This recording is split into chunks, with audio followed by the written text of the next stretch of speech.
Have you ever met someone and felt like you knew them before you even learned their full name? Have you ever wondered why some relationships feel like medicine, while others feel like a test you cannot escape? Welcome back to the channel. Today we are exploring a question that many people carry quietly for years. Is this person my soulmate? Is this my spouse? Or is this a karmic lesson wearing the costume of romance? We will use astrology as a symbolic map of timing and tendencies, not as a prison. And we will also use something deeper than any chart. Awareness. Because the real point is not predicting who you will marry. The real point is understanding why you choose what you choose, how patterns repeat, and how you can transform a relationship from fate into wisdom. Two ideas will guide everything we do today. First, the word soulmate is often used like a promise of ease, but real soul connection is not always comfortable. Sometimes the deepest connection brings the deepest mirror, and a mirror is not always flattering. Second, a karmic lesson is not a curse. A karmic lesson is a pattern that keeps returning until you learn the truth it is trying to teach. When you learn, the cycle breaks. When you do not learn, the faces change but the feeling stays the same. Let me tell you a story. Her name was Nea. His name was Rowan. Nea was the kind of person who looked calm but felt everything deeply. She could sense moods in a room before anyone spoke. She could feel tension in a text message. She could feel the difference between true kindness and performative kindness. She did not always trust her own sensitivity, but it was there. Rowan was charismatic. People noticed him. He spoke with confidence. He knew how to make a moment feel special. When he entered a room, he did not need to shout to be the center. He had that natural gravity. They met at a friend's gathering. It was ordinary and then suddenly it was not. The first conversation felt strangely smooth. The second conversation felt like they were continuing something that started earlier in life. Nea felt that old familiar feeling people call destiny. That feeling that says this is not random. They exchanged numbers.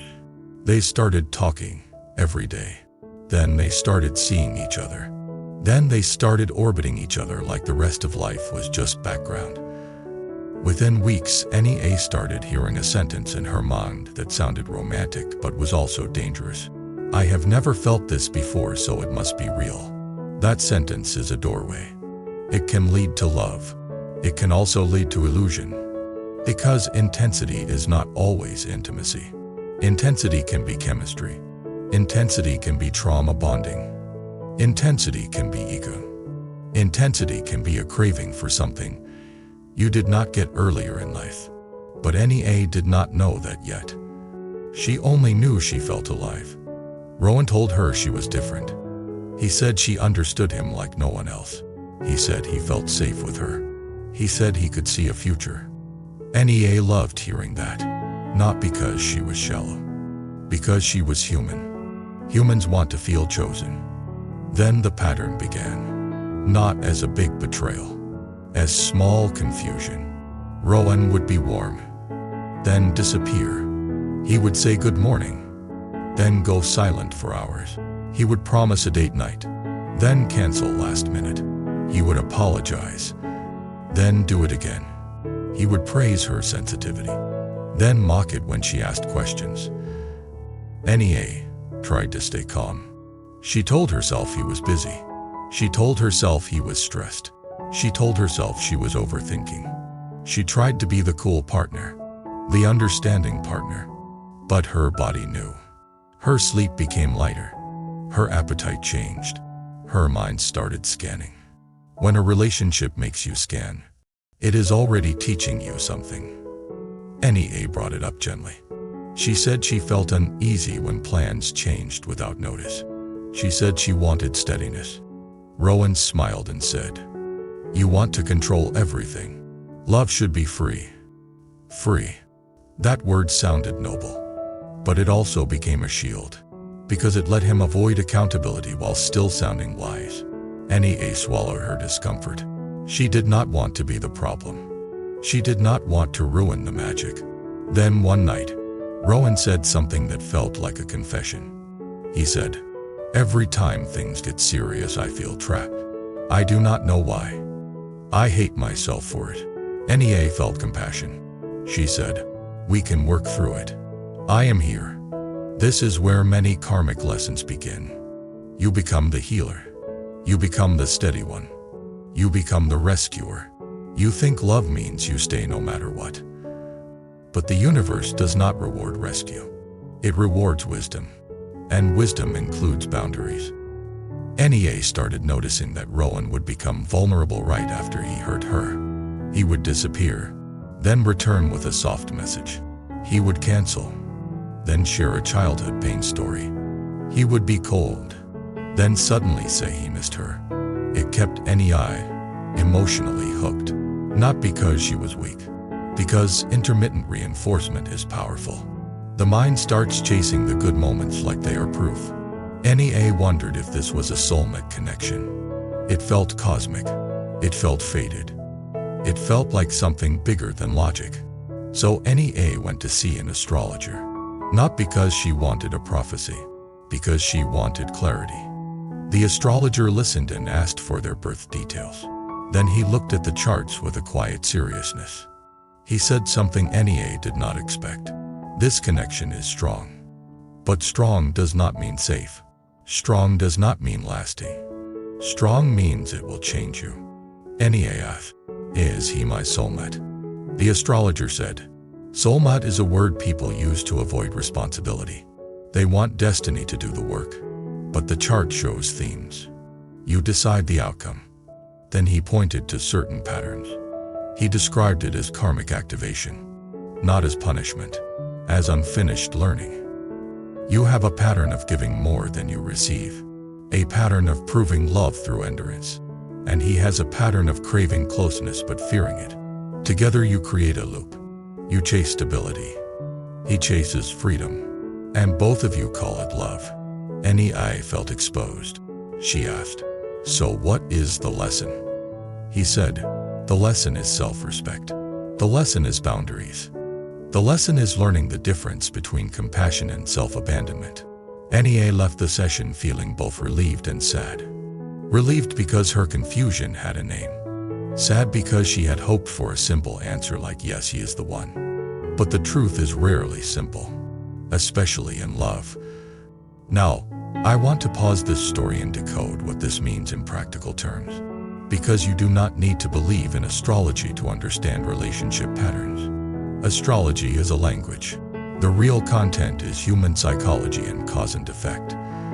When people talk about soulmate, they usually mean one of three experiences. They mean familiarity. The person feels familiar because they match a pattern from childhood, a pattern of love you learned early, even if it was painful. They mean intensity. The person triggers your nervous system. That can feel like destiny, but sometimes it is just adrenaline and attachment. They mean alignment. The person shares values, timing, and emotional maturity, so the relationship feels calm and meaningful. Only the third one consistently creates a stable partnership. The first two can feel magical but can also be karmic traps. Now back to NEA. She tried something new. Instead of chasing Rowan when he pulled away, she stopped chasing.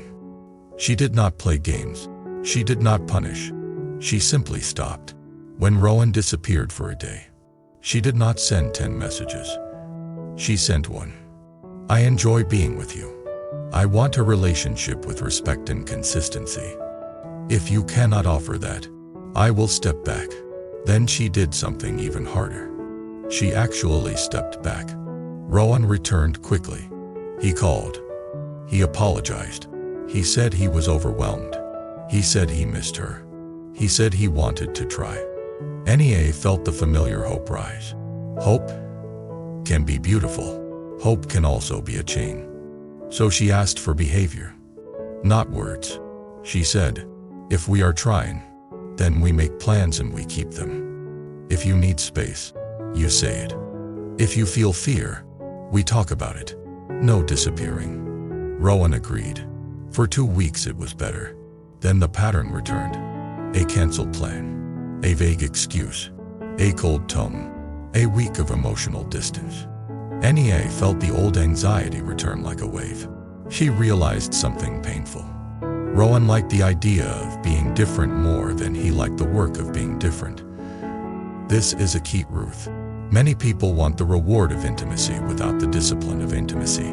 NEA sat alone one night and asked herself a question that became her turning point.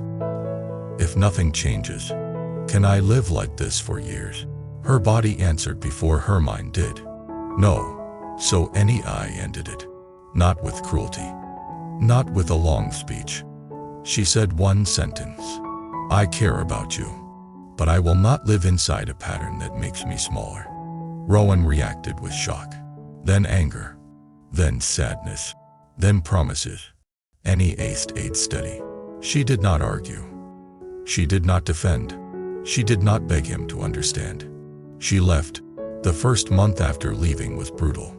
Not because she missed the disrespect, because she missed the intensity. She missed the highs. She missed the fantasy. She missed the feeling of being chosen. This is where many people return to karmic relationships. They confuse withdrawal with love. NEA almost returned. Then she remembered the astrologer's words. The lesson is self-respect. So, she did the inner work. She began noticing her own pattern. Why did she chase? Why did she excuse? Why did she accept crumbs? She traced it back to childhood. She grew up with a parent who was unpredictable. Sometimes warm, sometimes distant. NEA learned it early that love meant trying harder. Love meant turning. Love meant waiting for the good version to return. So when Rowan was warm then cold, her nervous system recognized it. It felt like home. Not a healthy home. A familiar home. This is what karma looks like in real life. Not cosmic punishment. Conditioning plus repetition. NEA realized that her concept of soulmate had been shaped by scarcity. She thought a rare feeling meant a rare person. But a rare feeling can also come from an old wound being touched. So she changed her definition. A soulmate is not the person who triggers the biggest emotion. A soulmate is the person who supports your growth without demanding your self-betrayal. That new definition changed everything. Now, let me bring in a second story. Because some people hear a story like NEA and think all intense love is karmic. That is not true. Sometimes a deep connection is also stable. But it still requires maturity. His name was Elias. Her name was Mira. They met and felt an instant bond. It was also intense. But the intensity did not come with confusion. It came with clarity. Elias was consistent. Mira was consistent. They talked openly about values. They talked openly about future. They handled conflict without contempt. They repaired quickly. They apologized without excuses. They still had challenges. Every real relationship has challenges. But the challenges did not include manipulation, disappearance, or constant anxiety. When Mira asked herself, if nothing changes, can I live like this for years? Her body said yes. That is a powerful test. So how do we decode marriage through astrology without turning it into superstition? Here is a grounded way. Think of astrology as a symbolic mirror. It can highlight tendencies. Some people are wired for intensity and novelty. They may need freedom and space. If they do not mature, they may avoid commitment or sabotage stability. Some people are wired for security and routine. They may need reassurance and structure. If they do not mature, they may become controlling or anxious. Some people are wired for emotional depth. They may need honesty and intimacy. If they do not mature, they may become dramatic or overwhelmed. A healthy relationship is not about finding a perfect match with no friction. It is about two people who are willing to grow through friction with respect.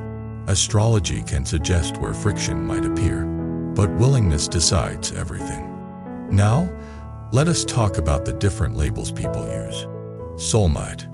A soulmate connection often feels like a deep recognition, but recognition can come from two places. A healthy recognition or a wound recognition. Healthy recognition feels calm and expansive. you feel more yourself. Wound recognition feels urgent and anxious. You feel like you need the person to breathe. Spouse. A spouse is not only someone you love. A spouse is someone whose life direction aligns with yours. Timing matters. Values matter. Emotional maturity matters. Willingness matters. Repair skills matter. A spouse is someone you can build with, not only dream with. Karmic lesson. A karmic lesson relationship often has these signs. It repeats the same argument. It triggers the same insecurity. It makes you compromise your values. It keeps you in confusion. It feels addictive. It creates highs and lows. It makes you feel responsible for saving the other person. It makes you feel like leaving is impossible, even when staying hurts. That does not mean the person is evil. It means the pattern is teaching you something. Usually boundaries, self-respect, and discernment. Now, I want to go deeper into why people cling to the soulmate idea. Because it is not only romantic, it is existential. People want meaning. If love is destiny, then pain feels purposeful. If love is destiny, then betrayal feels like a lesson, not just a wound. Meaning can help you heal, but meaning can also trap you if it becomes an excuse to tolerate harm. So the mature way is this: take the lesson without worshiping the pain. You can learn from a karmic relationship without staying in it. You can honor a deep connection without sacrificing your dignity. You can accept that someone changed you without calling them your forever. This is wisdom. Now, let me tell you another story that connects directly to marriage decisions, because this is where astrology conversations often focus. Her name was Serena. She had been dating a man named Caleb for 3 years. Serena wanted marriage. Caleb said he wanted marriage too, but he kept delaying. He kept saying next year. He kept saying after this project. He kept saying when things calmed down. Serena felt torn. Caleb was kind in many ways. He was not cruel. He was not dramatic, but he was vague. He avoided decisions. And Serena started feeling like her life was on pause. Serena went to see an astrologer because she heard that timing could be seen in cycles. The astrologer looked at her chart and said something that hit her hard. The timing for commitment is not only about the other person. It is about you choosing yourself. Serena asked what that meant.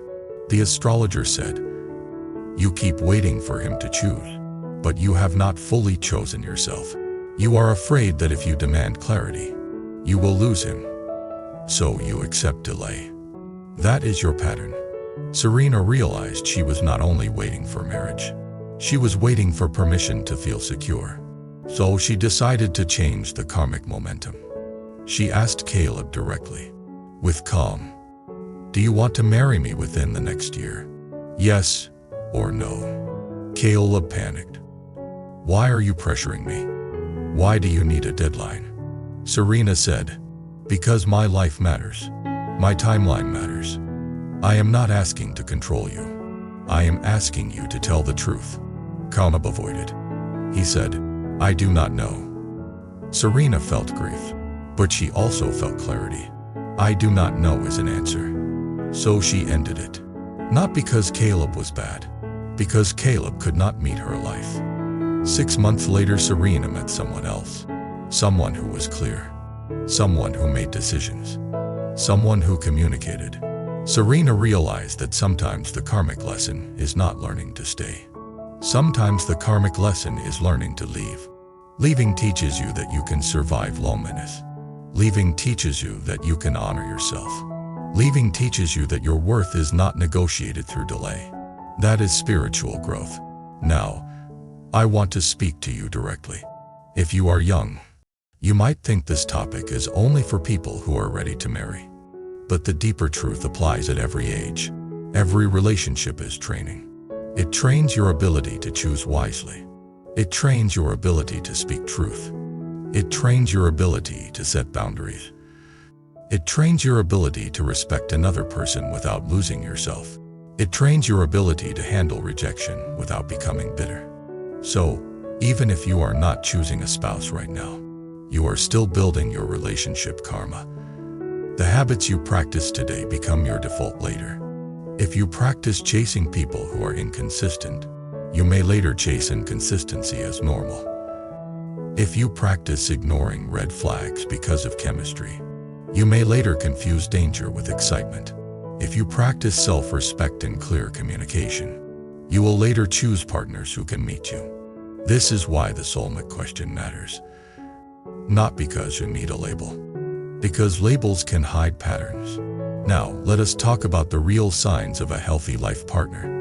Not the fantasy signs, the real signs. A healthy partner is consistent. Not perfect, consistent. A healthy partner respects your boundaries. A healthy partner can apologize without turning it into a debate. A healthy partner does not punish you for having feelings. A healthy partner does not require you to shrink to keep peace. A healthy partner is willing to repair. A healthy partner can handle discomfort without disappearing. These are not romantic movie qualities. These are marriage qualities. Now, what about the ideal of karmic spouse? Some people say a spouse can also be a karmic lesson. Yes, sometimes you marry someone and the marriage becomes your deepest classroom. But again, the lesson is not to suffer forever. The lesson is to grow. Sometimes growth looks like rebuilding with honesty. Sometimes growth looks like leaving with dignity. Sometimes growth looks like forgiving without returning. Sometimes growth looks like learning to co-parent respectfully. Wisdom is not one script. Wisdom is choosing the action that reduces harm and increases clarity. Now, I want to address something important. When people talk about astrology and marriage, they often talk about compatibility. They want to know if charts match. Compatibility matters, but it is not the final answer. Two people can be compatible and still fail if they are immature. Two people can be less compatible on paper and still succeed if they are humble, disciplined, and committed to growth. The most important factor is character. Character is how you behave when you are tired. Character is how you behave when you are tempted. Character is how you behave when you feel insecure. Character is how you behave when you are wrong. Character is how you treat someone who loves you when you are stressed. This is why karma is always relevant. Because karma is your character in motion. If you have a pattern of avoiding discomfort, that pattern will show up in every relationship. If you have a pattern of controlling, that pattern will show up. If you have a pattern of pleasing, that pattern will show up. If you have a pattern of honesty, that pattern will show up too. So the most powerful way to decode your marriage path is not only to look at a chart. It is to look at your habits. What do you chase? What do you tolerate? What do you avoid? What do you fear? What do you believe you deserve? Those answers reveal destiny far more than any label. Now, let us return to Ania for a final moment, because her story has a beautiful ending. Not in romance, in wisdom. A year after leaving Rowan, Ania realized she could breathe again. She realized she was no longer scanning. She realized she could sleep deeply. She realized she could make plans and keep them without waiting for someone to cancel her life. She realized she had been calling anxiety love. And she realized something else. She did not hate Rowan anymore. She did not need revenge. She did not need him to regret. She simply understood the lesson. The lesson was to stop confusing intensity with destiny. That lesson gave her peace. Later, Ania met someone named Dev. Dev was not as dramatic as Rowan. Dev was steady. He did not love bomb. He did not disappear. He spoke clearly. He made effort. He did not demand that Ania prove her worth. He assumed her worth. At first, Ania felt oddly bored. That is the strange part. When you are used to chaos, peace feels unfamiliar. Peace can feel like emptiness. But Ania stayed present. She did not sabotage. She did not create drama to feel alive. She practiced receiving calm. Over time, the calm became beautiful. It became the kind of love that builds, not the kind of love that burns. Ania realized her real soulmate was not a person who triggered her wounds. It was the version of herself who finally chose self-respect. Now I want to close with a reflection, because this topic can create a lot of emotion. If you are asking whether someone is your soulmate, your spouse, or a karmic lesson, here is the most practical answer. If the relationship makes you more honest, more kind, more steady, and more yourself, it is likely aligned. If the relationship makes you anxious, confused, self-doubting, and smaller, it is likely a lesson. If the person is consistent, accountable, and willing to repair, the relationship can grow into partnership. If the person is vague, defensive, and unwilling, the relationship will likely repeat the same pain. The most important thing is not the label. It is the direction. Are you growing? Are you becoming wiser? Are you learning to love without losing yourself? That is the real spiritual path inside relationships. Now I want to invite you to share your thoughts and your stories. Have you ever experienced a relationship that felt destined but later revealed itself as a lesson? And if you are in a confusing connection right now, what is the one pattern you keep noticing? Disappearing, mixed signals, constant fighting, or the feeling that you are always the one trying? Leave a comment if you feel comfortable. Your story might be exactly what someone else needs to hear to stop repeating a painful cycle. If this video helped you, subscribe to the channel, like the video, and share your thoughts in the comments so more people can find this conversation. And if you want to support the channel at a deeper level, consider joining the membership so we can keep creating long-form content that helps people turn love into wisdom and break the cycles that keep them stuck. Thank you for spending this time with me today. Choose clarity. Choose compassion with boundaries. Choose the kind of love that helps you become more awake. And I will see you in the next video.